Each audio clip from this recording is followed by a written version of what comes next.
first things first, I am so happy that February is finally over. It is by far my least favorite month of the year. I don't know about you guys, but nothing good ever really happens to me in the month of February, and this past one especially. But I do have some products that I did enjoy, and I also have some products that I was disappointed by. Just going to jump right in with the first body product. I think it's the only body product. It's by Lush, and it's the Rose Argan Body Conditioner. I've talked about it more in my haul video when I first showed this, but the premise of this is similar to a hair conditioner. You apply it after you cleanse your body in the shower, you apply it on damp skin, and then you rinse it off, and it just leaves my skin so soft. Even if I don't use it every time I shower, the softness still remains for a good 2 days after I use this, so I don't really have to use it every day either, which is awesome. It's such a cool idea. Especially if you're like me, I do not like body moisturizing. I don't know why. I've just never been one of those people that's been really diligent about body moisturizing. So the fact that I can just get it done and over with in the shower, and I come out of the shower and I don't have to feel all gross and sticky and everything's just nice and soft and hydrated, this is the ideal product for me. So if you are like me and you're not really into body moisturization, but you obviously want to moisturize your body, this is a great product, so I highly recommend it. It's really cool. Another product that has been kind of a really surprising. I bought it on a whim. I wasn't really expecting anything. Usually when it comes to stuff like this, I like to research before I buy, but this was just a complete impulse. And it's by NARS, and it's the NARS Light Reflecting Translucent Setting Powder. And this is what it looks like. It's just a very stark white powder, but it's completely translucent.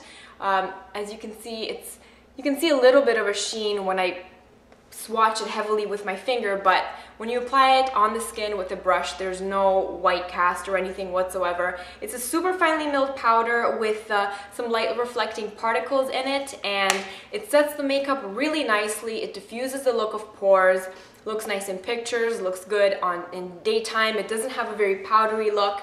And I'm actually really impressed with the oil control that this has. It has better oil control than any translucent powder I've ever tried. It's better than the Lancome Versatile, like the matte powder that I'm using right now. So this has just kind of replaced all my setting powders because this just works really well.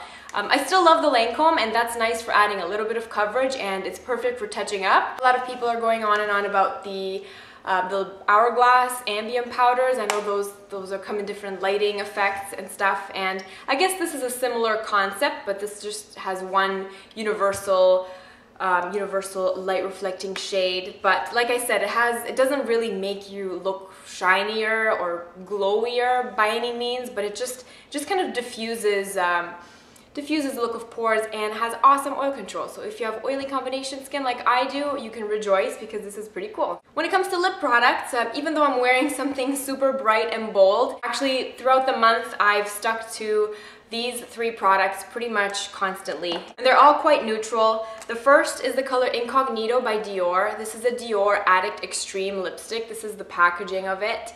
And I think this is probably my favorite lipstick formulation. Smooth, it doesn't dry out the lips, the pigment lasts a long time. It's just really, really, really good. So this is the color Incognito. It's a beautiful neutral with a hint of mauve, and it makes the teeth look really white, and it works well with different lip liners. You can wear a more like nudie pink lip liner and just kind of outline your lips a little bit to make your lips look fuller, or it works well with like darker, more reddy brown liners too. You can kind of make a bolder lip that way.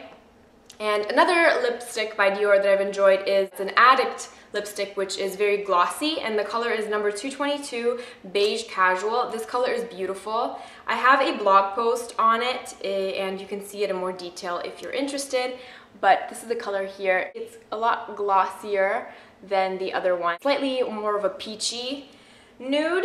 And the other one is by NARS. It's another matte velvet lip pencil. These are so good. This is probably my favorite matte lipstick formulation, and it looks like a little pencil, and the color is called Sex Machine, and it's a gorgeous, it's actually kind of similar to Incognito in tone, similar, but it's a little more pink. So they are quite similar, but it's just what I've been wearing nonstop for most of the month. They're great, great colors. Moving on to eyes. There's one eyeshadow that I've enjoyed, and it's by Urban Decay, and it's just a color called Naked. You can find this in the Naked palette, I believe, but I don't own the Naked palette. I just bought the shadow by itself, and this is what it looks like. It shows up a little bit more cool toned on camera than it is in real life. It's just a gorgeous mid-tone brown, works really well all over the lid. That's actually all I have on today. Just have it all over the lid. It's gorgeous. It blends out easily. It kind of has a satin matte finish. Another eye product is this one. This is by Lancome, and it's just a little trial version that I have. But this is a bifacil eye makeup remover. I've been experimenting with different eyeliners, and I've also been wearing false lashes quite a lot in the past month, and the Bioderma just does not cut it, especially when I'm dealing with like dark lash glue and anything super waterproof on the eyes. The Bioderma is just not enough. So I tried this thing out. I've used it before in the past, but I forgot how good this was. I have 3 disappointing products. They're all eye products that I just have not been cutting it for me this month. The first is a mascara, and it's by Maybelline. It's a Maybelline Mega Plush mascara, and I got really excited because the wand looks awesome. It's one of these wands, and it also has this thing where it's more flexible, so it's supposed to give you like a better angle of application. But it's just, I don't really care for this. It just makes it really flimsy, and I would rather just have a stiff wand and I can just manipulate it however I want. This doesn't really add to the experience for me.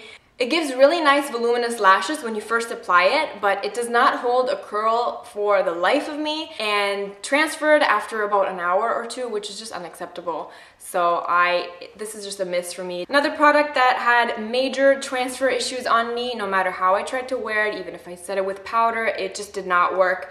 It's this gel liner by L'Oreal.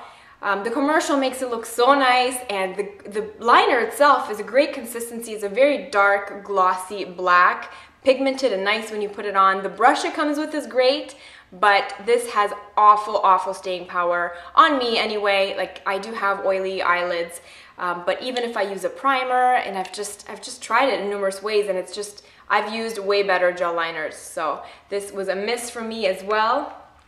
Another product that has been disappointing is by Tarte, and it's the Tarte Amazonian Clay Waterproof Eyeliner. I was really over the moon with this when I first bought it because it's super intense. It's a very intense black. It's very soft and creamy, but once it sets, it doesn't really smudge or move, unlike Feline by MAC. But the problem with this is that it claims to be waterproof, but my eyes water sometimes, especially when it's windy outside.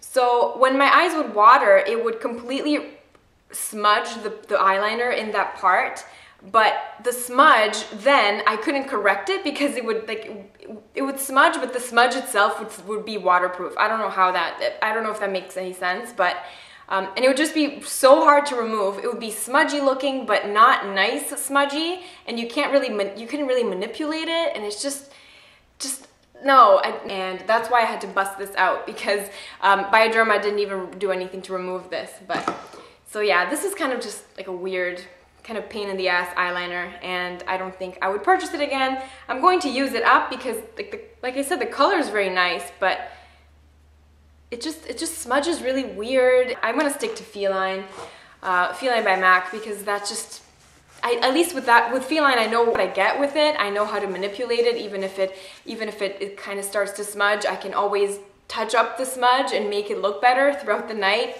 But this one was just weird, so definitely don't really recommend it. But it might work for you if you don't have stubborn, eye-watering, oily eyelid issues. So that's that. Now, moving on to the last leg of the video, 2 skincare items. I'm gonna start with the mist, and the mist is by La Roche-Posay, and this breaks my heart because La Roche-Posay is usually one of my favorite skincare brands, but it's the Redermic treatment, anti-aging treatment, intensive with retinol. This is supposed to help even out skin tone and skin texture. So I've used this every day for the past month, and I could tell no difference whatsoever. It actually made my skin worse because the fragrance really irritated me. It's one of those cloying fragrances that would stay on even though I would use it at night. I would smell it on my face and I couldn't fall asleep. It would just bother me and kind of give me a headache.